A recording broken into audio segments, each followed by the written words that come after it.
You open your phone to check one notification. 90 seconds later, you're 3 apps deep and you can't remember what you were originally looking for. This happens to you almost every single day, and you've probably decided this means something is wrong with your focus. The real answer is far stranger than that. Your attention was never built to concentrate for long stretches in the first place. It was built to notice everything, all the time, because for most of human history, the thing you failed to notice was the thing that killed you.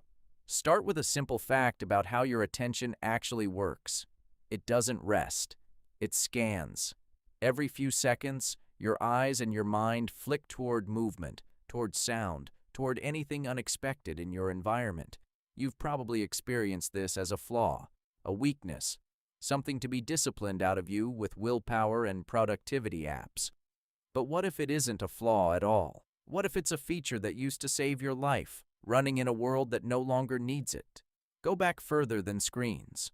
Go back further than agriculture. Go back to a time when your ancestors moved through open grassland and dense forest, constantly exposed, constantly visible to whatever wanted to eat them. In that world, sustained, narrow focus on one single thing was dangerous. If you stared too long at a task in front of you, a berry bush, a tool you were shaping, a fire you were tending, you missed the rustle in the grass behind you.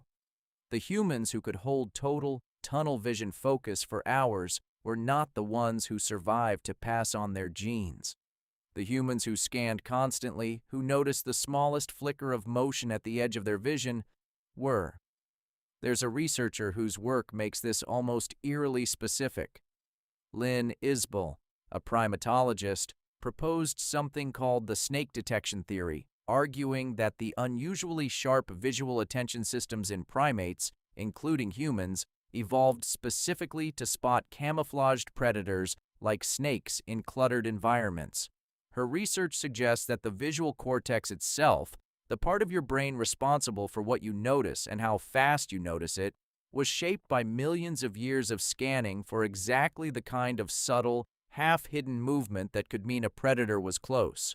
Your eyes don't wander because you lack discipline. Your eyes wander because that wandering used to keep you alive. So here's the question worth sitting with. What happens when you take a nervous system built to constantly scan for danger and you place it in a room with a screen that provides an endless, self-renewing stream of things to scan? You get exactly what you experience every day. A phone that never runs out of movement to notice. A feed that never runs out of novelty. Your ancient scanning instinct finally has an environment that can feed it forever, and it does not know how to stop, because it was never designed to stop. It was designed to keep looking for the next thing, and now there is always a next thing. This isn't a metaphor. Researchers have actually measured what's happened to sustained attention over the past 2 decades. Gloria Mark, a professor who studies attention and technology, has tracked how long people can typically stay focused on a single screen before switching to something else. Her research has found this window shrinking dramatically over time, from several minutes down to well under a minute in many modern work environments. Isn't it strange that the more powerful our tools become, the shorter our attention gets? It isn't a coincidence. It's a direct collision between an ancient scanning system and a modern environment engineered to trigger it constantly. Think about what a notification actually is, biologically. It's small. It's unexpected. It often arrives with a flicker of light or a short sound. To your conscious mind, it's just an app update or a message. But to the ancient scanning system underneath your conscious mind, it registers as exactly the kind of subtle, sudden signal that once meant something in the environment had changed, and change used to mean either opportunity or danger. Your body doesn't get to choose which interpretation to apply. It responds to the pattern of the signal, not the content. A buzzing phone and a snapping twig hit some of the same ancient circuitry. This is where a second layer gets added on top of pure vigilance, and it makes everything harder to resist. Anna Lemke, a psychiatrist who studies addiction and reward, has written extensively about how modern technology exploits the brain's dopamine system, the same reward pathway that once reinforced behaviors crucial for survival, like eating when food was scarce or forming social bonds within a tribe. Her work describes how unpredictable, variable rewards, not knowing exactly when the next interesting post or message will appear, produce a stronger and more persistent pull on attention than a reward you can predict. You're not just scanning for danger anymore. You're also chasing an uncertain reward, and your ancient brain treats uncertain rewards as worth pursuing almost indefinitely, because in a natural environment, uncertain rewards were often the richest ones. A patch of berries you weren't sure was there. A hunt that wasn't guaranteed to succeed but paid off enormously when it did. So you have two ancient systems firing at once every time you pick up your phone. A vigilant system that never learned to stop scanning for sudden, small changes.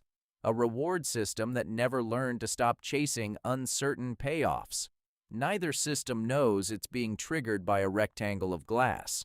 Both of them are responding exactly the way they were built to respond, in an environment built specifically to trigger them as often as possible. Here's the part that might reframe how you think about your own focus. You've probably blamed yourself for this. You've called it a discipline problem, a willpower problem, something uniquely broken about your own mind compared to other people who seem to concentrate more easily. But almost everyone measured in modern attention research shows the same pattern of shrinking focus, across ages, across professions, across cultures with heavy technology use.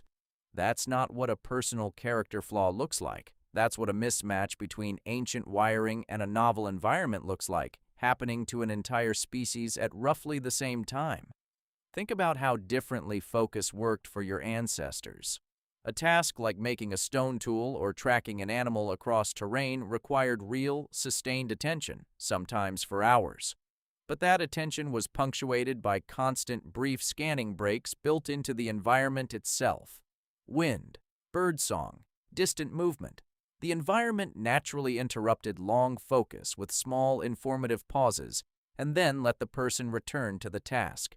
Your ancestors' attention wasn't purely narrow or purely scattered. It was rhythmic, cycling between deep engagement and brief vigilance, matched to an environment that offered both in a natural, predictable pattern. Modern environments broke that rhythm completely. Instead of occasional, meaningful interruptions spaced naturally throughout a task, you now face a constant stream of tiny interruptions engineered specifically to be noticed. The wind doesn't rustle every 4 seconds asking for your attention. Your phone does. And because your ancient scanning system cannot tell the difference between an interruption worth noticing and an interruption designed purely to be noticed, it treats almost all of them the same way. Worth checking. Worth a glance.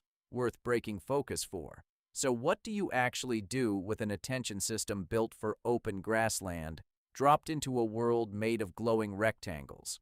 You can't switch off the scanning instinct.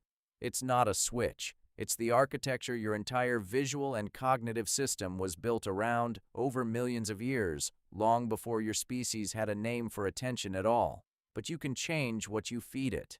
Fewer unpredictable interruptions. More stretches of environment that don't ping, buzz, or refresh. Deliberately recreating the rhythm your ancestors had by accident. Deep focus followed by real brief pauses, rather than deep focus constantly fractured by artificial ones. Tonight, when you pick up your phone to check one notification and 90 seconds later find yourself 3 apps deep with no memory of what you were originally looking for, remember this. Your attention isn't broken. It's ancient.